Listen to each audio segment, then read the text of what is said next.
बेलायतको हामी त नागरिक बन्न पायौँ भनेर यहाँबाट भएको यहाँ घरको बिल्डिङको बङ्गलाको मालिक थिए, वहाँ गएर एउटा कोठामा सीमित भएका छन्, फ्ल्याटमा सीमित भएका छन् र आजीवन दासत्व स्वीकारिराखेका छन् उनीहरूले। त्यसलाई रोक्न सकेन, नीति बनाउन सकेन यो देशले। अनि भारतबाट सैन्य क्षेत्रमा 66,000 गोर्खाली सेना, अहिले त 42,000मा आइपुग्यो। 66,000 गोर्खाली सेनाले आफ्नो 66,000को परिवार पालिराखेको थियो र नेपालमा करिब 4.5 लाखदेखि 5 लाख भूपू सैनिकहरू हुन्थे। तिनको घरमा पेन्सन आउँथ्यो। त्यो नेपालको एउटा अर्थतन्त्रको मूल एउटा मापदण्ड थियो त्यो, अनि एउटा स्रोत थियो। त्यसलाई पनि अहिले आएर भारतले अग्निवीरको सुरु गर्यो, हामी अग्निवीरमा समावेश हुन्नौँ भनेर कमसेकम त्यतिले रोजगार त पाउँथे। गोर्खा भर्तीलाई बन्द गरेको छ, आफू पनि केही दिन नसक्ने र जुन विदेशबाट आउने स्रोत छ त्यसलाई पनि रोक्ने। अनि त्यसपछि गएर बेलायतबाट आउने भूपूहरूको सम्पूर्ण चिज आज बेलायतले लिइराखेको छ। इन्डियन गोर्खाहरूको जुन छ, गोर्खा सैनिकहरू र भूपूहरूको जुन आउने स्रोत थियो त्यो स्रोतलाई बन्द गरेको छ र विकल्प तयार गरेको छैन। अब त्यहाँ भर्ती हुने ती 42,000मा भएका तिनलाई कमसेकम ती युवाहरूले त रोजगार पाएको थियो नि। तिनलाई त्यो देशसँग जसले हाम्रो नेपाली सेनालाई युज गरेको छ त्योसँग कन्डिसन त आफ्नो राख्न सक्थ्यो नि, नेसनल राष्ट्रिय कन्डिसन, नेसनल इन्ट्रेस्ट राख्न सक्थ्यो त्यहाँनिर। त्यो गरेको छैन र त्यो जुन भारतीय गोर्खा भर्ती बन्द गरेको छ त्यो पेन्सन अब केही वर्षमा बन्द हुन्छ। अनि त्यसपछि ती स्रोतहरू बिस्तारै बन्द हुँदै हुँदै गएपछि कर र अनि रिमिटेन्समा मात्रै आधारित अर्थतन्त्र छ। उद्योग धन्दा समाप्त भइसक्यो, स्वामित्व समाप्त भइसक्यो। अनि यहाँनिर उद्योगपतिहरू विदेशीहरूले यहाँ कब्जा जमाएका छन् र तिनीहरूमाथि अङ्कुश छैन। उसले आर्जन गरेको धन कति लैजान पाउने, कसरी लैजान पाउने, के गर्ने। तपाईँले 1 लाख रुपियाँ जम्मा गर्न जानुहोस्, स्रोत खोल्नुपर्छ। तपाईँले आफ्नो तलबको गर्नुभयो भने तलब 32,000 रुपियाँ लिन्छस्, 1 लाख रुपियाँ कहाँबाट आयो भनेर त्यो बैङ्कले खोज्छ। आज गएर जुन बैङ्कले अरबौँ होइन खरब अनियमितता भएर रातारात ट्रान्जेक्सन हुन्छ, त्यो बैङ्कको निकायले के हेरेको छ? फल्नाले खायो, ढिक्नाले खायो, सरकारले खायो, त्यसको मोनिटरिङ निकाय के गरेर बसेको छ?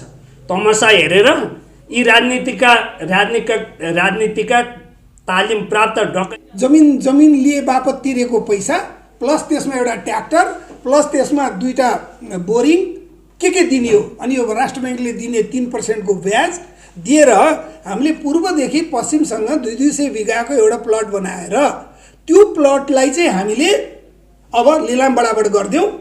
लिलाम बडाबड गरेपछि मान्छेले ठेक्कामा लिए, उनीहरूले गर्ने खेती यो भन्ने कुरा पहिल्यै तय छ र कलेक्सन गर्ने चाहिँ प्रदेश सरकारले। जुन कुरा हरेक गाउँपालिका नगरपालिकामा एउटा मन्डी हुनेछ, त्यहाँ उनीहरूले बेच्नेछन्। त्यहाँ बढी भएको प्रदेश सरकारले प्रदेश टु प्रदेश गर्नेछ भनेपछि जमिनमा मात्रै हामीले अहिले जमिनलाई मात्रै युज गर्यौँ भने पनि अर्बौं रुपियाँ हामीहरू बचाउन सक्छौँ। अब तपाईहरुले फेरि अर्को कुरो उठाइदिनु पर्ने कुरा के छ भने हिजो धेरै खरिदमा कमिसन खाकै हो। त्यो कमिसन विदेशी मुद्रामा विदेशमा ल्यान्ड भएकै छ। अब त्यो कमिसनलाई विदेशबाट ल्याउन त्यो मुद्दा चलाएर पनि हुँदैन। बरु त्यहाँ पनि एउटा बाटो खोलौं र सर्टेन पर्सेन्ट उनीहरूले तिर्नुपर्ने सरकारलाई गरेर विदेशमा पनि भएका पैसाहरू छ भने क्राइमको हुनु भएन। तपाईहरु त्यो पैसाको पनि तिरेर प्रमाण लिएर बस्नुस्। आउँदै नआउनु भन्दा त्यो धेरै राम्रो हो। जस्तो अहिले भन्छौ नि हामी फलानु पैसा गएर फलानु देशमा पैसा छ, त्यो त आउनु त पर्यो। भनेपछि त्यो प्रपर्टी पनि हाम्रो थपिने भयो। विदेशी पैसाको प्रपर्टी पनि थपिने भयो। फरेनमा हाम्रो जति मान्छे गएका छन् उहाँहरूलाई सिधै प्रोजेक्टमा लगानी गर्न पाउने गराइदिउँ। यति गरिसकेपछि अब हामीहरू अरू देशमा अब के आयात गर्ने के निर्यात गर्ने भन्नेमा मेरो चाहिँ के छ भने अब तपाईहरुलाई अचम्म त लाग्ला। मेरो विचारमा नेपाल धनी एउटै कुराले हुन सक्छ, त्यो हो सुनको व्यापार। यसलाई चाहिँ तपाईहरुले अगाडि बढाइदिनुस्। अब हामीहरू चीन र भारतसँग एग्रिकल्चरमा कम्पिटिसन गर्न सक्दैनौँ, तर हामीहरू आफ्नो पैसा रोक्न सक्छौँ। बाहिर जान तरकारीबाट या अरू चिजबाट रोक्न सक्छौँ। तर धनी हुनका लागि संसारको सबभन्दा लार्जेस्ट सुनको आयात गर्ने देश भारत र चीन हो। सम्पादन गरेका दर्शन र सिद्धान्तहरूको धनी भएको देश हाम्रो। अनि आज हामी गरिब हुँदैछौँ किनभने हामीले सभ्यतालाई बेच्यौँ, संस्कारलाई बेच्यौँ, पहिचानलाई बेच्यौँ, राष्ट्रियतालाई बेच्यौँ। नेसनल इन्टिग्रिटी भन्ने चिज कहाँ छ भनेर खोज्नुपर्ने अवस्था आयो। अनि राष्ट्रिय साझा एजेन्डा बनाउन सकेनौँ आजसम्म। राजनीतिले सकेन, पोलिटिक्सले सकेन, र यो देशको संस्कार र सिस्टमले सकेन। कहाँ गयौँ हामी? कसैमाथि हामीले औँलो उठाएका छैनौँ। तिम्रो संस्कार तिमी गरी खाऊ, तिम्रो संस्कारमा तिमी बस, तिम्रो धर्ममा तिमी बस, तिम्रो राष्ट्रियताको तिमीले पालना गर भनेर हामीले भनेका छौँ। हामी कुनै देशमा हस्तक्षेप गर्न गएका छैनौँ, तर हामी निरन्तर रूपमा हाम्रो देशमाथिको हस्तक्षेपलाई स्वीकारिराखेका छौँ। यहाँनिर राजनीतिको स्वार्थको रोटी सेक्नको लागि अन्तर्राष्ट्रिय हस्तक्षेपलाई स्वीकारेर बस्ने नेतृत्व के हो? अर्को कुरो, संविधानमा यहाँ कसैको उत्तर पक्ष छ, कसैको दक्षिण पक्ष छ, कसैले त्यहाँबाट ल्याएर खाएका छन्, डकार्नु पर्यो, कसैले त्यताबाट ल्याएर खाएका छन्। राष्ट्रको लागि कसले राजनीति गरेको छैन। यो तितो लाग्न सक्छ, अप्रिय लाग्न सक्छ, तर यथार्थ सत्य हो। पहिला यो देशको लागि, यो माटोको लागि, यो नेपाल आमाको लागि र नेपाली समग्र रूपमा विशुद्ध रूपमा नेपालीको लागि राजनीति गर्ने एउटा त्यस्तो सिस्टम र प्रणाली चाहिएको छ। अब यहाँ यो पनि वास्तवमा भन्यो भने म राजनीति चाहिँ व्यक्तित्व होइन तर चिन्तक हुँ। म राष्ट्रको एउटा सचेत नागरिकको हैसियतले बोल्नुपर्छ। मैले राजनीतिको विषयमा प्रवेश नगरौँ भन्दा पनि सन्दर्भ त्यस्तै आइदिन्छ र मनमा उकुस मुकुस भएका चिजहरूलाई व्यक्त गर्न मन लाग्छ। देशमा करिब 1 लाख सेना पालेको छ हाम्रो देशले। सेना भारतसँग लड्नको लागि पनि होइन, चाइनासँग लड्नको लागि पनि होइन। र सेनाको प्राइमरी ड्युटी भनेको to protect the save the nation from external aggression भन्छ। बाह्य आक्रमणबाट राष्ट्र र राष्ट्रियतालाई जोगाउनको लागि सेना हो। त्योभन्दा युद्धकालभन्दा पछि, युद्धकालको अवस्थामा सीमाको सुरक्षा गर्ने हो भने युद्धकाल पश्चात सेनाको दायित्व र जिम्मेवारी राष्ट्र निर्माणको हुनुपर्छ। 1 लाख नागरिकलाई अथवा 1 लाख सेनालाई हामी पालेर बसेका छौँ। सेनालाई कहाँनिर लगेर आफ्नो अनुकूलित बनाएर आफ्नो अनुकूलको यहाँ एउटाको सरकार आउँछ, त्यसको अनुकूल परिचालन गर्छ। सेनाको शक्तिलाई परिभाषित गर्छ। अर्को पार्टी आउँछ, त्यसले सेनालाई आफ्नै परिभाषामा चाहिँ गर्छ, प्रयोग गर्छ। उसले आफ्नो स्वार्थको लागि अर्को आउँछ, तेस्रोले यसो गर्छ र सेना पनि बिचमा कन्फ्युज छ। र सेनालाई कुनै पनि कानुनले कतै केही नगर्ने हुँदैन। सेना सरकारको मातहतमा हुन्छ र सेना निकायको मातहतमा हुन्छ। सेना मेरुदण्ड हुन्छ।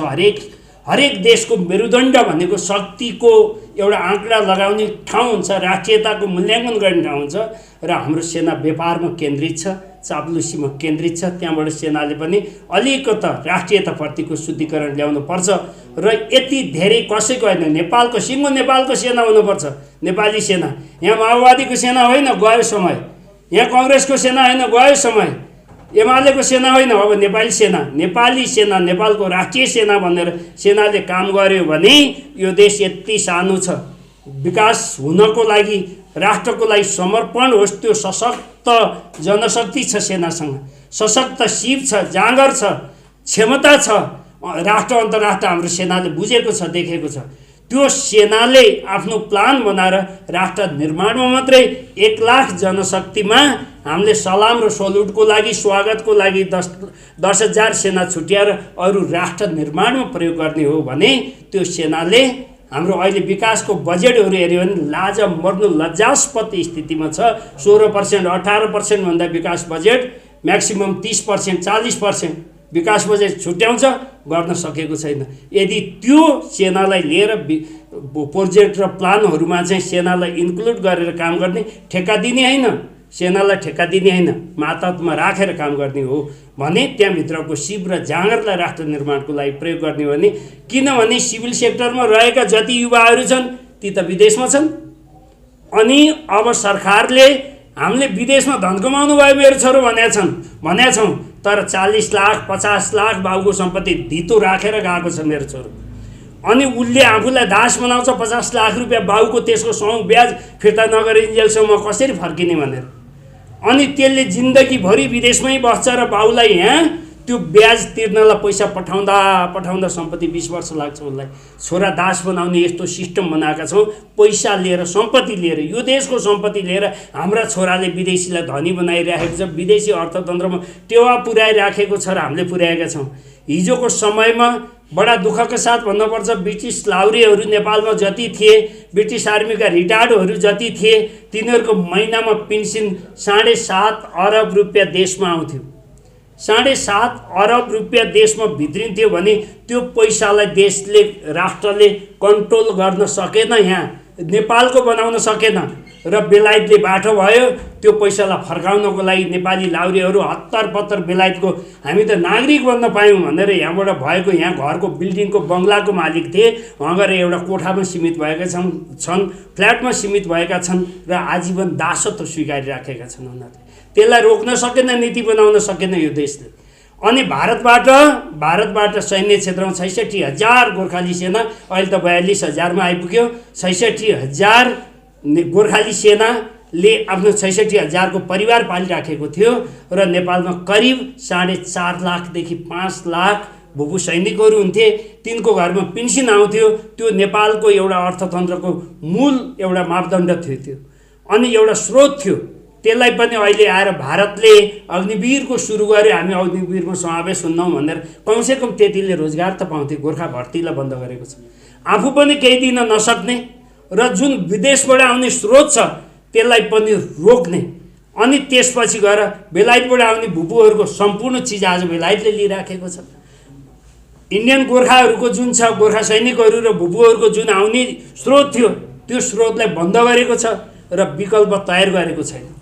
अब त्यहाँ भर्ती हुने ती 42,000मा ऊ भएका तिनलाई कमसेकम ती युवाहरूले त रोजगार पाएको थियो नि। तिनलाई त्यो देशसँग जसले हाम्रो नेपाली सेनालाई युज गरेको छ त्योसँग कन्डिसन त आफ्नो राख्न सक्थ्यो नि, नेसनल राष्ट्रिय कन्डिसन, नेसनल इन्ट्रेस्ट राख्न सक्थ्यो त्यहाँनिर। त्यो गरेको छैन र त्यो जुन भारतीय गोर्खा भर्ती बन्द गरेको छ त्यो पेन्सन अब केही वर्षमा बन्द हुन्छ। अनि त्यसपछि ती स्रोतहरू बिस्तारै बन्द हुँदै हुँदै गएपछि कर र अनि रिमिटेन्समा मात्रै आधारित अर्थतन्त्र छ। उद्योग धन्दा समाप्त भइसक्यो, स्वामित्व समाप्त भइसक्यो। अनि यहाँनिर उद्योगपतिहरू विदेशीहरूले यहाँ कब्जा जमाएका छन् र तिनीहरूमाथि अङ्कुश छैन। उसले आर्जन गरेको धन कति लैजान पाउने, कसरी लैजान पाउने, के गर्ने। तपाईँले 1 लाख रुपियाँ जम्मा गर्न जानुहोस्, स्रोत खोल्नुपर्छ। तपाईँले आफ्नो तलबको उ गर्नुभयो भने तलब 32,000 रुपियाँ लिन्छस्, 1 लाख रुपियाँ कहाँबाट आयो भनेर त्यो बैङ्कले खोज्छ। आज गएर जुन बैङ्कले अरबौँ होइन खरब अनियमितता भएर रातारात ट्रान्जेक्सन हुन्छ, त्यो बैङ्कको निकायले के हेरेको छ? फल्नाले खायो, ढिक्नाले खायो, सरकारले खायो, त्यसको मोनिटरिङ निकाय के गरेर बसेको छ? तमासा हेरेर यी राजनीतिका तालिम प्राप्त डकैतहरूले डकैती गरेको हेरेर बस्ने निकाय कहाँको रहेछ? तालिम प्राप्त डकैतहरूले डकैती गरेको हेरेर बस्ने त नियन्त्रण गर्ने निकाय रहेछ। यसमा खोइ शुद्धिकरण, खोइ करेक्सन, खोइ त्यो निकायहरूमाथि कारबाही हामीले आवाज उठाएको खोइ छँदै छैन। सबै प्यारालाइज भइसकेको छ। हाम्रो बुद्धि र मस्तिष्क पनि आज एक अर्काको कमी खोज्न र गाली गर्नलाई सीमित भएको छ। मैले यो देखेको छु। अनि हाम्रो सबभन्दा ठुलो कुरो मैले अघि नै भनिसकेँ, फेरि दोहोऱ्याउँछु। योगी नरेशनाथजीले भन्नुहुन्थ्यो, जब मैले तिम्रो आमालाई नराम्रो भनेको छैन र मैले सम्मान गर्छु भने तिमी मेरी आमाप्रति किन आँखा गाड्छौ? तिम्रो आँखा फोर्दिन सक्ने क्षमता मैले मेरो सन्ततिलाई चाहिँ प्रशिक्षित गर्नुपर्छ भनेर नेपालले जबसम्म सोच्दैन तबसम्म मेरी आमा लुटाइराख्छिन् भनेर उहाँले भन्नुभएको थियो। त्यो 2028 सालमा जब नयाँ शिक्षा नीति आएको थियो, 2036 सालमा 42 सालमा उहाँले पटक पटक यो चिजहरू राख्नुभएको थियो। हाम्रो देशलाई काम लाग्ने शिक्षा नीति नै छैन, नागरिक बेच्ने शिक्षा नीति बनाएको छ। अनि त्यसलाई स्वीकारेर यहाँ राजनीति गरेर बसेका छौँ र देश समृद्ध भएन भनेर बसेका छौँ। राजनीतिक दलहरूलाई गाली गरेका छौँ, भोट हाल्न त्यसैलाई जान्छौँ। 36 वर्षदेखि कसलाई भोट हाल्यौँ? अहिलेको यो जुन चुनाव छ यसले पनि परिणाम के देखाएको छ?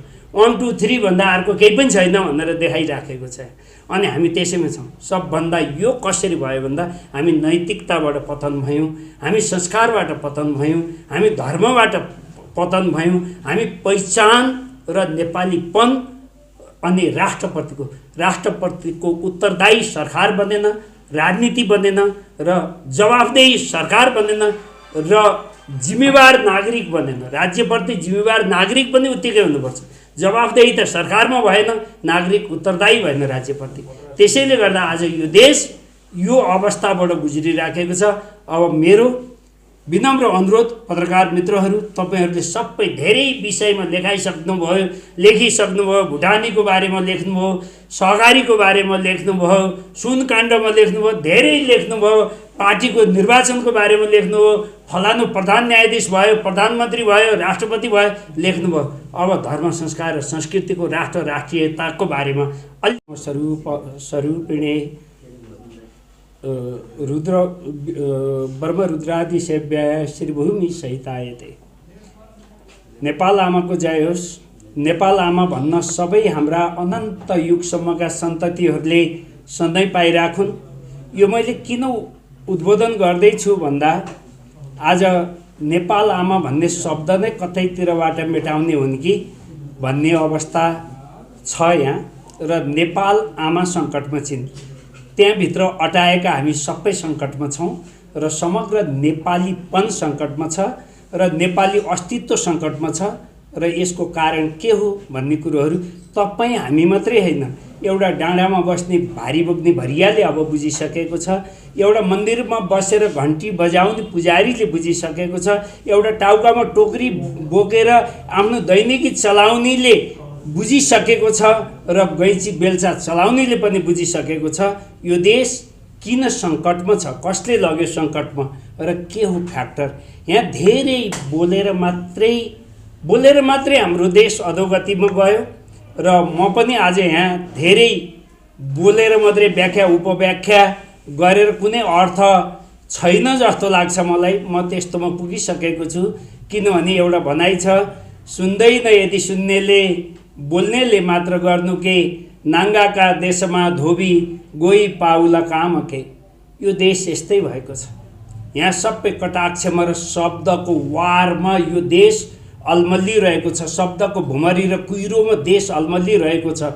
कटाक्ष र एक अर्काको खेदो गर्न र अनि त्यसपछि यो लिगलिगे दौड कुर्सीसम्मको लागि र आफ्नो भारदारको लागि मात्रै सीमित भएको छ। यसलाई हामीले हेरिराखेका छौँ, मुखदर्शक बनिराखेका छौँ र हामी सबैले यो भएन त्यो भएन ऊ भएन चाहिँ भन्छौँ, तर तिनका पछि लाग्न छोड्दैनौँ। यो प्रवृत्ति जबसम्म हाम्रो मानसपटलबाट निकाल्दैनौँ र हामी आफूलाई चेन्ज गर्नलाई र यहाँको वातावरणलाई चेन्ज गर्नलाई हामीले आफूलाई सचेत गर्दैनौँ, तबसम्म हुनेवाला केही पनि छैन। 3.25 करोड पपुलेसनलाई लिड गर्न नसक्ने नेतृत्वप्रति धिक्कार छ। दुईटा समृद्ध सम्भ्रान्त राज्यहरूको बिचमा, दुईटा विकासमा संसारलाई आफ्नो मुठीमा कब्जा गर्दै गरेको दुईटा शक्तिशाली देशको बिचमा रहेको यति थोरै पपुलेसन, एउटा सानो देश, यसको विकासको लागि होइन, यहाँभित्र लुछाचुँडीको लागि हामी आपसमा कटाक्ष गरिराखेका छौँ। लुट्नेले लुटिराखेको छ, लुटाउनेले लुटाइराखेको छ, लुटिने लुटिराखेको छ र हेर्ने हामी ताली र डफुली बजाइराखेका छौँ। या कतैतिर गएर हामी मागल गाइराखेका छौँ कि यसले गरेन उसले गरेन। फेरि हामी भारदार उनकै हौँ, कार्यकर्ता उनकै हौँ, अनि नेतृत्व फर्दर के भनेर हामीले खोइ निकास दिन सकेको, हामीले खोइ त्यो साझा एजेन्डा, राष्ट्रिय एजेन्डा बनाउन सकेको, नेपालीले खोइ अर्को वैकल्पिक धार तयार गर्न सकेको, हामीले चित्त बुझेन भनेर भनेका छौँ। हो बाबा, 34 वर्षदेखि यिनीहरूले देशलाई कहाँ पुर्याइसके। हिजोको देशको लेभल विश्व स्तरमा मानचित्रमा हाम्रो देशको स्तर कहाँ थियो, स्टेज कहाँ थियो र आज देश कहाँ पुगिसकेको छ, कुन हविगतमा हामी पुगिसक्यौँ। हामी छोरा नबेचिकन पेट पाल्न नसक्ने अवस्थामा पुगिसक्यौँ। हामी सन्तति नबेचिकन, राष्ट्रियता नबेचिकन, स्वाभिमान नबेचिकन बाँचेकै छैनौँ। मेरो राष्ट्र बाँचेकै छैन। अनि त्यो राष्ट्रियता, स्वाभिमान, सम्पूर्ण चिजलाई लगेर धरौटी राख्नेहरूको हालिमुहाली उनको हातमा सुम्पिने पनि हामी नै हौँ। त्यो निर्लज्ज नागरिक। मैले भन्नुपर्छ आज हामी निर्लज्ज भएका छौँ, हामी निरीह भएका छौँ र हामीले अर्को बोलिराखेका छौँ, चिच्याइराखेका छौँ, धारी हात लगाइराखेका छौँ, फलानालाई ढिकानालाई भनेर कटाक्षका शब्दका कटाक्षमा सीमित भएका छौँ। एउटा प्लान दिन सकेका छौँ, एउटा भूमिका निर्वाह गर्न सकेका छौँ, राष्ट्रको एउटा साझा एजेन्डा बनाउन सकेका छौँ। कुर्सीमा कोही पनि आओस् तर एउटा सबै देशको राष्ट्रिय एजेन्डा हुन्छ अनि त्यसमा आफ्नो एउटा कूटनीतिक मर्यादा हुन्छ। कूटनीतिमा फेलियर छ, राजनीतिमा फेलियर छ, अर्थनीतिमा फेलियर छ, शिक्षा नीतिमा फेलियर छ, सम्पूर्ण चिजमा फेल भइराखेको छ। देश अधोगतिमा लागेको छ।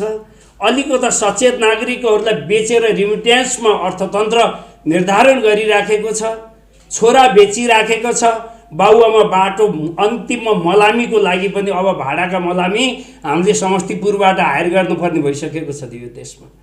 तर पनि हामी त्यसलाई गौरव ठान्न लागिसकेका छौँ। तर एउटा सोलुसन समस्या हामी प्रत्येक नेपालीसँग 10वटा समस्या छ तर एउटा सोलुसन छैन। हामीसँग सोलुसन छैन भन्नुपर्छ। म पनि त्यही भित्रमा छु, एकजना व्यक्ति हुँ।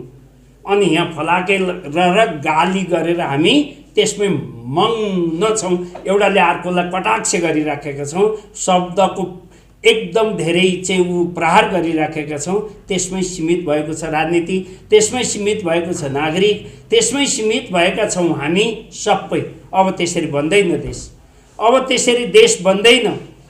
वास्तवमा म एउटा धर्मशास्त्रको विद्यार्थी पनि भएको नाताले यहाँहरूसँग प्रेस जगतसँग म एकदम हार्दिकताका साथ अनुरोध पनि गर्न चाहन्छु। तपाईहरूले जसरी राजनीतिको मुद्दा उठाउनुहुन्छ, जसरी अन्य मुद्दा पार्टीका मुद्दाहरू उठाउनुहुन्छ, एक पटक अब यो देश बनाउने हो, यो देशलाई ट्र्याकमा ल्याउने हो, यो देशलाई सुसंस्कृत बनाउने हो, यो देशलाई सभ्य बनाउने हो। र त्यो नेपालीको अस्तित्वमा हिजो नेपाल कहाँसम्म थियो? कश्मीरसम्म थियो नेपाल, त्यहाँसम्म गोर्खा राज्य थियो। अनि त्यो भूभाग त आज छोटो र सानो भइसक्यो अथवा सीमा बदलियो होला। नेपालीपन र नेपालीको पहिचान बदलिन हुँदैन र त्यो पनि अब बदलिने सङ्केतमा पुगिसकेको छ। त्यसको निमित्त हामीले के गर्ने भन्दा हरेक देशको आफ्नो धर्म हुन्छ, आफ्नो मर्म हुन्छ, आफ्नो पहिचान हुन्छ, आफ्नो संस्कृति हुन्छ। जुन देशले कल्चरल हेरिटेजलाई बेचेको छ, धरोटी राखेको छ, आफ्नो सभ्यता संस्कार र संस्कृतिलाई बेचेर पेट पालेको छ, जुन देशको राजनीतिले त्यो देशको अधोगति भएको विश्वको इतिहास छ। र कुनै पनि गाडी बाहिरबाट जति सजाएर राख्नुहोस्, भित्र इन्जिन छैन भने त्यो इन्जिन दौडिँदैन। केवल सोको लागि मात्रै हुन्छ। सोकेसभित्र राख्ने एउटा चाहिँ डमी मात्रै हुन्छ। हाम्रो देश डमी बनाएका छन् र गोर्खालीका नाम बेचे, नेपाली काङ्ग्रेसका पूर्वजहरूका नाम बेचे, एमालेका केहीका नाम बेचे। तर अन्तिममा गएर त्यो सबैको प्रपञ्च 4वटा खम्बा हुन्छ 4 दिशामा, त्यो सबै बेचिसके। खम्बा कमजोर भयो। 4वटा पिल्लरहरू भनेको पहिला शिक्षा नीति हो। शिक्षा नीति कमजोर बनायो। आज त्रिभुवन अथवा त्रिभुवन युनिभर्सिटी भनेको संसारमा एकपटक चर्चा कमाएको युनिभर्सिटी आज कार्यकर्ता भर्ती केन्द्र बनेको छ र न त्यसलाई शिक्षासँग सम्बन्ध छ, न अघिल्लो भावी पुस्ताको भविष्यसँग मतलब छ। त्यो एउटा राजनीतिको भर्ती केन्द्र बनेको छ। एउटा वाल्मिकी संस्कृत युनिभर्सिटी छ, विश्वविद्यालय छ। त्यो कार्यकर्ता त्यहाँ विद्यार्थीभन्दा धेरै प्रोफेसरहरू जम्मा भएका छन् र तलब खाएका छन् देशको ढुकुटीबाट। अनि आज एउटा महेन्द्र संस्कृत विश्वविद्यालय दाङमा छ। त्यो राजनीतिको प्रयोजनको लागि तुरुपको रूपमा प्रयोग भइराखेको छ। अनि यस्तो किसिमको देशका अङ्गहरू सबै प्यारालाइज भइसकेका छन्। देशका निकायहरू प्यारालाइज भइसकेका छन्।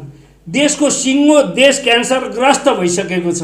हामी मेरो औँलो कुहिएको छैन अझ पनि भनेर अझै हामी एकदम छाती चौडा गर्छौँ, गलत छ। देश प्यारालाइज भइसकेको छ। देशलाई क्यान्सर लागिसकेको छ। कुनै अङ्ग प्रत्यङ्ग अब हाम्रो चोखो छैन। अब हामीले त्यसलाई के गर्नुपर्ने छ? त्यो प्यारालाइज भएको शरीर, क्यान्सर लागेको शरीरलाई जसरी कुनै डिभाइसलाई हामीले रिफर्मेसन गर्छौँ, त्यसै गरी सम्पूर्ण कुरो चेन्ज गर्नको लागि एउटा नयाँ सिस्टम, सम्पूर्ण सिस्टमहरू फेलियर भइसकेका छन् देशमा। अनि जब धर्म जहिले धर्म, संस्कार र संस्कृतिमाथि मैले 4वटा पिल्लर भनेको थिएँ, यिनै हो। अर्थतन्त्र कमजोर, शिक्षातन्त्र कमजोर, राजनीति कमजोर र यहाँ तपाईँको विदेश नीति कमजोर। यी 4वटा चिज कमजोर हुने बित्तिकै वैदेशिक नीति, हाम्रो कूटनीति कमजोर हुने बित्तिकै विदेशले हामीलाई किन यो देशलाई ल्याबोरेटरी बनाइराखेको छ, आफ्नो प्र्याक्टिसको थलो बनाइराखेको छ, आफ्नो अनुकूलको चाहिँ ऊहरू लादिराखेको छ। यहाँ गहनीय विषय छ, किनभने हाम्रो कुनै आफ्नो राष्ट्रिय एजेन्डामा अथवा एकीकृत भएको साझा एजेन्डा नै हाम्रो कूटनीतिमा समावेश हुन सकेको छैन। आफ्नो अनुकूलित, यहाँ पार्टीको अनुकूलको परराष्ट्र नीति बन्दछ, पार्टीको अनुकूलको अर्थनीति बन्दछ, पार्टीको अनुकूलको जो सत्तामा पुग्छ त्यसको अनुकूलको शिक्षा नीति बनेको छ, अनि राष्ट्रको लागि केही पनि छैन, त्यो पार्टीको लागि सीमित भएको छ। अनि त्यो पार्टी यति अस्थिर छ 45 सालदेखि 2045 सालदेखि अहिलेसम्म हेर्नुहोस्, तपाईहरूले कसैले 5 वर्ष पुरा गरेको प्रधानमन्त्री छ भने यो देशमा भन्नुहोस्, मैले जानेको रहन्छु भनेर म क्षमा माग्नेछु सबैसँग। 2045 सालदेखि आजसम्म 5 वर्ष पुरा गरेको प्रधानमन्त्री छैन। अघि नै पूर्ववक्ता साथीले भनिसक्नुभयो कि 11 वर्षमा हाम्रो 11वटा 12वटा सरकार चेन्ज भइसकेछ। हाम्रा छिमेकीहरू जहाँबाट हामी केही सिक्न पर्ने हो, सी जिनपिङ आज 20औं वर्षमा राज्य सञ्चालन गरिराखेका छन्। संसारको सबैभन्दा धेरै पपुलेसन भएको देश एउटा नागरिकले ह्यान्डल गरिराखेको छ त मजाले। त्यहाँ ल एन्ड अर्डर स्ट्रङ छ, अर्थनीति कहाँ पुगिसकेको छ, विश्वलाई कब्जा गर्दैछ, औद्योगिक क्षेत्रमा पुगिराखेको छ, हरेक क्षेत्रमा आज उसलाई कसैले च्यालेन्ज गर्न सकिराखेको छैन। विश्व एकातिर र चाइना एकातिर हुँदाखेरि पनि कसैले सकिराखेको छैन। भारत आज दोस्रो उदयमान शक्तिको रूपमा विश्वमा चाहिँ स्थापित हुँदैछ। अमेरिकाहरू, पश्चिमाहरू after mounting is डिसमाउन्टिङ is definite भनेर भन्छ सिद्धान्तले। सगरमाथा पुगिसकेपछि ओर्लो नै पर्छ, त्यहाँ घर बनाएर कोही पनि बस्दैन। एउटा शिखर उनीहरूले हासिल गरे, अब डिसमाउन्टिङ सुरु भयो, उनीहरूको पतन सुरु भयो। अब उदयमान राष्ट्रहरू हाम्रा छिमेकीहरू दुईटा छन्, विश्वलाई लिड गर्ने होला 1 र 2 मा होडमा छन्। तिनका बीचमा आज मोदीले 15औं वर्षको यात्रा तय गरेका छन् पछिल्लोले। तर हाम्रो नेताहरू 3 महिनाको लागि सरकारको सुनिश्चित गर्न सक्दैनन्। अझै यिनीहरू नेता बनिराखेका छन्, यिनलाई लाज लाग्दैन। अझ रहर पुगेको छैन देशमा नेतृत्व गर्नलाई, पुनः प्रधानमन्त्री बन्ने रहर र ख्वाइस यिनीहरूको पुरा भएको छैन। कुर्सीमा टाँसिँदै त्यही कुर्सीमा मर्न चाहन्छन् तर छोड्न चाहँदैनन्। त्यो कुर्सीमा के राखेको छ भन्दा तपाईँ हाम्रो रगत राखेको छ, नेपाली नागरिकको रगत राखेको छ। तर त्यो रगत उडुसले झैँ जुगाले झैँ चुसेर अनि आफूलाई मस्त राखेका छन्। हामी ताली पड्काइराखेका छौँ, विकल्प खोज्दैनौँ र हाम्रो मानसिकताले विकल्प खोजेकै छैन। होइन, यहाँ के ठुलो जनसङ्ख्या भएर हाम्रै छिमेकी राज्य भारतको हेरौँ, उत्तर प्रदेशमा 27 करोड पपुलेसन छन्। अनि हाम्रो नजिकको छिमेकी बिहारलाई हेरौँ, 22 करोड पपुलेसनलाई एउटा मुख्यमन्त्रीले लिड गरिराखेको छ। 3.25 करोडमा आधा नागरिक यिनले बेचेर खाइसकेका छन्। अनि त्यति आधा नागरिकलाई नेतृत्व दिनको लागि यिनलाई 7वटा प्रदेशले पुगेका छैन। प्रचण्डजी भन्दै हुनुहुन्छ हाम्रो धारणा र सिद्धान्त त 14 प्रदेशको हो, बनाउन दिएन भनेर भन्दैछन्। प्रदेश के को लागि? प्रदेश के को लागि? राज्य संयन्त्र के को लागि? राज्यले थेक्न नसक्ने निकाय र इकाइहरू के को लागि? 2 करोडमा 3.25 करोडको आधा पपुलेसनलाई बुढा र बालकहरूलाई लिड गर्न, नेतृत्व गर्नको लागि हो। 14-15 प्रदेश बनाऊ, 50 टुक्रा। जुन देशले साम्प्रदायिकतामाथि चाहिँ राजनीति गर्दछ, जुन देशले जातिमाथि अनपार्लियामेन्टल इस्यु भनेर भनिन्छ, अनपार्लियामेन्टल सब्जेक्टहरू हुन्छन्, असंवैधानिक विषयहरू हुन्छन्, धर्म आफ्नो मेकानिजममा काम गरिराख्छ, यसलाई छुन हुँदैन। यो अनपार्लियामेन्टल इस्यु हो, यसलाई मोनिटरिङ गर्ने निकाय हुनुपर्छ। तर सबैको आस्था ले समान स्थान पाउनुपर्छ, स्पेस पाउनुपर्छ, त्यसमा पोलिटिक्सले हस्तक्षेप गर्नु हुँदैन। त्यो दुर्भाग्यवश हाम्रो देशमा भएको छ। जातीय संस्कारहरू हाम्रो जस्तो सुन्दर एउटै जाति भएका एउटै संस्कार भएका देशहरू धेरै छन्। ती फेलियरको अवस्थामा त्यहाँ गृहयुद्ध छ, तर हाम्रो 125-26 अस्तित्वमा आएका जातिहरू यति सानो पपुलेसनको बिचमा, यति थोरै नागरिकको बिचमा यति धेरै सभ्यता, संस्कार र कल्चर लिएर हामी यस्तो चिजले धनी छौँ। हामीसँग के छैन? जल छ, जमिन छ, जङ्गल छ, हामीसँग पहाड छ, हिमाल छ, तराई छ, हामीसँग संस्कार छ, संस्कृति छ, र हामीसँग आफ्नो मौलिकता छ, हामीसँग आफ्नो पहिचान छ, आइडेन्टिटी छ।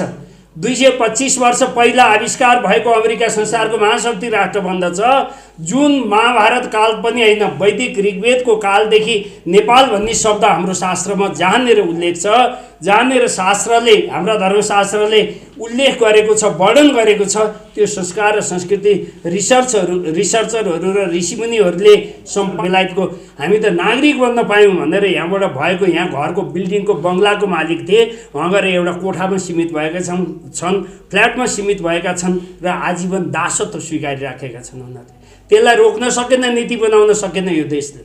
अनि भारतबाट सैन्य क्षेत्रमा 66,000 गोर्खाली सेना, अहिले त 42,000मा आइपुग्यो। 66,000 गोर्खाली सेनाले आफ्नो 66,000को परिवार पालिराखेको थियो र नेपालमा करिब 4.5 लाखदेखि 5 लाख भूभू सैनिकहरू हुन्थे। तिनको घरमा पेन्सन आउँथ्यो। त्यो नेपालको एउटा अर्थतन्त्रको मूल एउटा मापदण्ड थियो त्यो, अनि एउटा स्रोत थियो।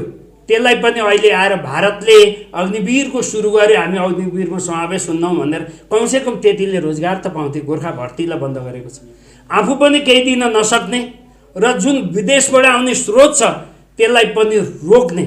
अनि त्यसपछि गएर बेलायतबाट आउने भूभूहरूको सम्पूर्ण चिज आज बेलायतले लिइराखेको छ। इन्डियन गोर्खाहरूको जुन छ, गोर्खा सैनिकहरू र भूभूहरूको जुन आउने स्रोत थियो, त्यो स्रोतलाई बन्द गरेको छ र विकल्प तयार गरेको छैन। अब त्यहाँ भर्ती हुने ती 42,000मा भएका तिनलाई कमसेकम ती युवाहरूले त रोजगार पाएको थियो नि। तिनलाई त्यो देशसँग जसले हाम्रो नेपाली सेनालाई युज गरेको छ त्योसँग कन्डिसन त आफ्नो राख्न सक्थ्यो नि, नेसनल राष्ट्रिय कन्डिसन, नेसनल इन्ट्रेस्ट राख्न सक्थ्यो त्यहाँनिर। त्यो गरेको छैन र त्यो जुन भारतीय गोर्खा भर्ती बन्द गरेको छ त्यो पेन्सन अब केही वर्षमा बन्द हुन्छ। अनि त्यसपछि ती स्रोतहरू बिस्तारै बन्द हुँदै हुँदै गएपछि कर र अनि रिमिटेन्समा मात्रै आधारित अर्थतन्त्र छ। उद्योग धन्दा समाप्त भइसक्यो, स्वामित्व समाप्त भइसक्यो। अनि यहाँनिर उद्योगपतिहरू विदेशीहरूले यहाँ कब्जा जमाएका छन् र तिनीहरूमाथि अङ्कुश छैन। उसले आर्जन गरेको धन कति लैजान पाउने, कसरी लैजान पाउने, के गर्ने? तपाईँले 1 लाख रुपियाँ जम्मा गर्न जानुहोस्, स्रोत खोल्नुपर्छ।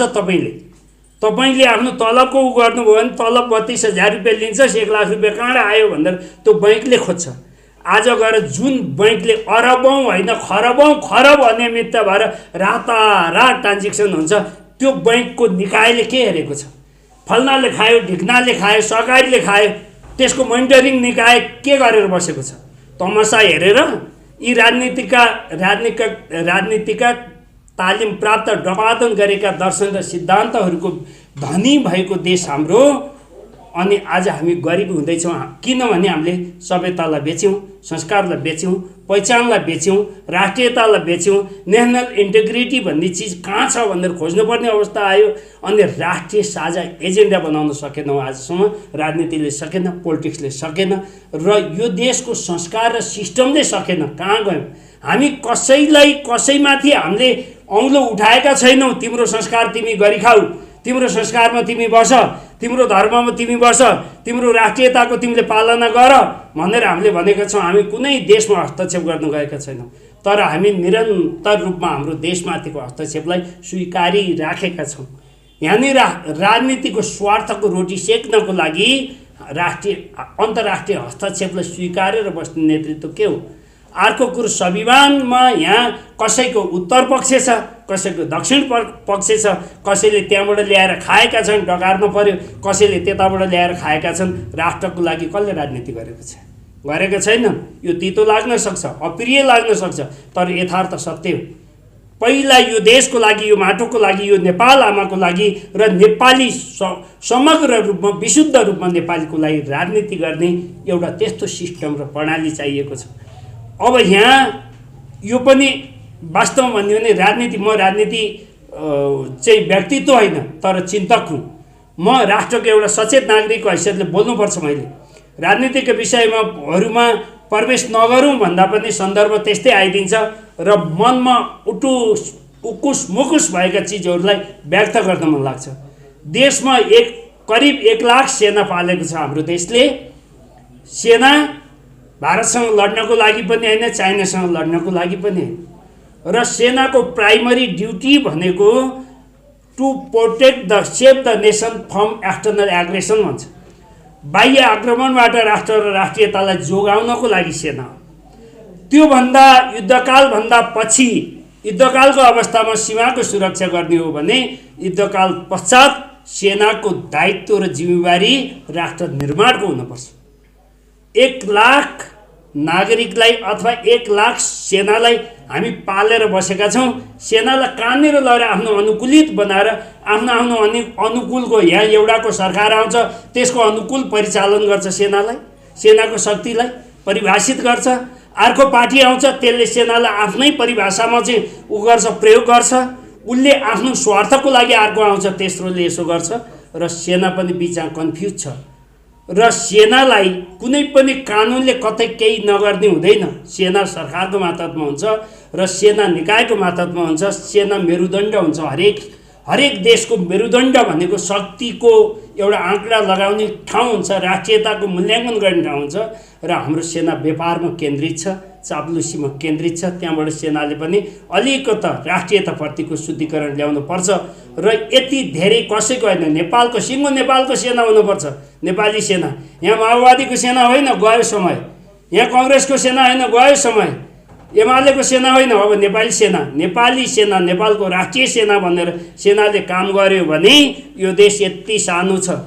विकास हुनको लागि, राष्ट्रको लागि समर्पण होस्, त्यो सशक्त जनशक्ति छ सेनासँग, सशक्त शिव छ, जाँगर छ, क्षमता छ। राष्ट्र अन्तर्राष्ट्र हाम्रो सेनाले बुझेको छ, देखेको छ। त्यो सेनाले आफ्नो प्लान बनाएर राष्ट्र निर्माणमा मात्रै 1 लाख जनशक्तिमा हामीले सलाम र सल्युटको लागि, स्वागतको लागि 10,000 सेना छुट्याएर अरू राष्ट्र निर्माणमा प्रयोग गर्ने हो भने त्यो सेनाले हाम्रो अहिले विकासको बजेटहरू हेऱ्यो भने लाज मर्नु लज्जास्पद स्थितिमा छ। 16%, 18% भन्दा विकास बजेट, म्याक्सिमम 30%, 40% विकास बजेट छुट्याउँछ, गर्न सकेको छैन। यदि त्यो सेनालाई लिएर प्रोजेक्ट र प्लानहरूमा चाहिँ सेनालाई इन्क्लुड गरेर काम गर्ने, ठेक्का दिने होइन, सेनालाई ठेक्का दिने होइन, मातहतमा राखेर काम गर्ने हो भने त्यहाँभित्रको शिव र जाँगरलाई राष्ट्र निर्माणको लागि प्रयोग गर्ने हो भने, किनभने सिभिल सेक्टरमा रहेका जति युवाहरू छन् ती त विदेशमा छन्। अनि अब सरकारले हामीले विदेशमा धन कमाउनु भयो मेरो छोरो भनेका छौँ, तर 40 लाख 50 लाख बाउको सम्पत्ति धितो राखेर गएको छ मेरो छोरो। अनि उसले आफूलाई दास बनाउँछ। 50 लाख रुपियाँ बाउको, त्यसको 100 ब्याज फिर्ता नगरिन्जेलसम्म कसरी फर्किने भनेर। अनि त्यसले जिन्दगीभरि विदेशमै बस्छ र बाउलाई यहाँ त्यो ब्याज तिर्नलाई पैसा पठाउँदा सम्पत्ति 20 वर्ष लाग्छ उसलाई। छोरा दास बनाउने यस्तो सिस्टम बनाएका छौँ। पैसा लिएर, सम्पत्ति लिएर, यो देशको सम्पत्ति लिएर हाम्रा छोराले विदेशीलाई धनी बनाइराखेको छ। विदेशी अर्थतन्त्रमा टेवा पुर्याइराखेको छ र हामीले पुर्याएका छौँ। हिजोको समयमा बडा दुःखका साथ भन्नुपर्छ, ब्रिटिस लाउरेहरू नेपालमा जति थिए, ब्रिटिस आर्मीका रिटायर्डहरू जति थिए, तिनीहरूको महिनामा पेन्सन 7.5 अरब रुपियाँ देशमा आउँथ्यो। 7.5 अरब रुपियाँ देशमा भित्रिन्थ्यो भने त्यो पैसालाई देशले, राष्ट्रले कन्ट्रोल गर्न सकेन, यहाँ नेपालको बनाउन सकेन र बेलायतले बाटो भयो। त्यो पैसालाई फर्काउनको लागि नेपाली लाउरेहरू, हत्तर पत्रकैतहरूले डकैती गरेको हेरेर बस्ने निकाय कहाँको रहेछ? तालिम प्राप्त डकैतहरूले डकैती गरेको हेरेर बस्ने त नियन्त्रण गर्ने निकाय रहेछ। यसमा खोइ शुद्धिकरण, खोइ करेक्सन, खोइ त्यो निकायहरूमाथि कारबाही हामीले आवाज उठाएको खोइ छँदै छैन। सबै प्यारालाइज भइसकेको छ। हाम्रो बुद्धि र मस्तिष्क पनि आज एक अर्काको कमी खोज्न र गाली गर्नलाई सीमित भएको छ। मैले यो देखेको छु। अनि हाम्रो सबभन्दा ठुलो कुरो, मैले अघि नै भनिसकेँ, फेरि दोहोऱ्याउँछु। योगी नरहरिनाथजीले भन्नुहुन्थ्यो, जब मैले तिम्रो आमालाई नराम्रो भनेको छैन र मैले सम्मान गर्छु भने तिमी मेरी आमाप्रति किन आँखा गाड्छौ? तिम्रो आँखा फोर्दिन सक्ने क्षमता मैले मेरो सन्ततिलाई चाहिँ प्रशिक्षित गर्नुपर्छ भनेर नेपालले जबसम्म सोच्दैन तबसम्म मेरी आमा लुटाइराख्छिन् भनेर उहाँले भन्नुभएको थियो। त्यो 2028 सालमा जब नयाँ शिक्षा नीति आएको थियो, 2036 सालमा 42 सालमा उहाँले पटक पटक यो चिजहरू राख्नुभएको थियो। हाम्रो देशलाई काम लाग्ने शिक्षा नीति नै छैन, नागरिक बेच्ने शिक्षा नीति बनाएको छ। अनि त्यसलाई स्वीकारेर यहाँ राजनीति गरेर बसेका छौँ र देश समृद्ध भएन भनेर बसेका छौँ। राजनीतिक दलहरूलाई गाली गरेका छौँ, भोट हाल्न त्यसैलाई जान्छौँ। 36 वर्षदेखि कसलाई भोट हाल्यौँ? अहिलेको यो जुन चुनाव छ यसले पनि परिणाम के देखाएको छ? 1 2 3 भन्दा अर्को केही पनि छैन भनेर देखाइराखेको छ। अनि हामी त्यसैमा छौँ। सबभन्दा यो कसरी भयो भन्दा हामी नैतिकताबाट पतन भयौँ, हामी संस्कारबाट पतन भयौँ, हामी धर्मबाट पतन भयौँ, हामी पहिचान र नेपालीपन अनि राष्ट्रप्रतिको उत्तरदायी सरकार बनेन, राजनीति बनेन र जवाफदेही सरकार बनेन र जिम्मेवार नागरिक बनेन। राज्यप्रति जिम्मेवार नागरिक पनि उत्तिकै हुनुपर्छ। जवाफदेही त सरकारमा भएन, नागरिक उत्तरदायी भएन राज्यप्रति। त्यसैले गर्दा आज यो देश यो अवस्थाबाट गुज्रिराखेको छ। अब मेरो विनम्र अनुरोध पत्रकार मित्रहरू, तपाईहरूले सबै धेरै विषयमा लेखिसक्नुभयो। भुटानीको बारेमा लेख्नुभयो, सहकारीको बारेमा लेख्नुभयो, सुनकाण्डमा लेख्नुभयो, धेरै लेख्नुभयो, पार्टीको निर्वाचनको बारेमा लेख्नुभयो, फलानु प्रधान न्यायाधीश भयो, प्रधानमन्त्री भयो, राष्ट्रपति भयो, लेख्नुभयो। अब धर्म संस्कार र संस्कृतिको राष्ट्रियताको बारेमा जमिन लिए बापत तिरेको पैसा प्लस त्यसमा एउटा ट्र्याक्टर प्लस त्यसमा 2टा बोरिङ के दिने हो। अनि यो राष्ट्र ब्याङ्कले दिने 3% को ब्याज दिएर हामीले पूर्वदेखि पश्चिमसँग 200 बिघाको एउटा प्लट बनाएर त्यो प्लटलाई चाहिँ हामीले अब लिलाम बडाबड गरिदिउँ। लिलाम बडाबड गरेपछि मान्छेले ठेक्कामा लिए, उनीहरूले गर्ने खेती यो भन्ने कुरा पहिल्यै तय छ र कलेक्सन गर्ने चाहिँ प्रदेश सरकारले। जुन कुरा हरेक गाउँपालिका नगरपालिकामा एउटा मन्डी हुनेछ, त्यहाँ उनीहरूले बेच्नेछन्, त्यहाँ बढी भएको प्रदेश सरकारले प्रदेश टु प्रदेश गर्नेछ भनेपछि जमिनमा मात्रै हामीले अहिले जमिनलाई मात्रै युज गर्यो भने पनि अर्बौं रुपियाँ हामीहरू बचाउन सक्छौँ। अब तपाईहरुले फेरि अर्को कुरो उठाइदिनु पर्ने कुरा के छ भने हिजो धेरै खरिदमा कमिसन खाकै हो। त्यो कमिसन विदेशी मुद्रामा विदेशमा ल्यान्ड भएकै छ।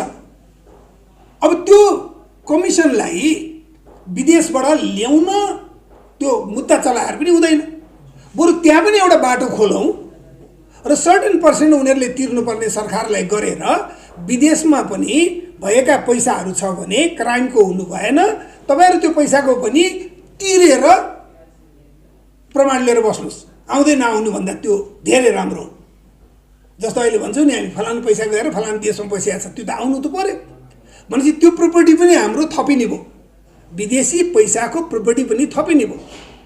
फरेनमा हाम्रो जति मान्छे गएका छन् उहाँहरूलाई सिधै प्रोजेक्टमा लगानी गर्न पाउने गराइदिउँ।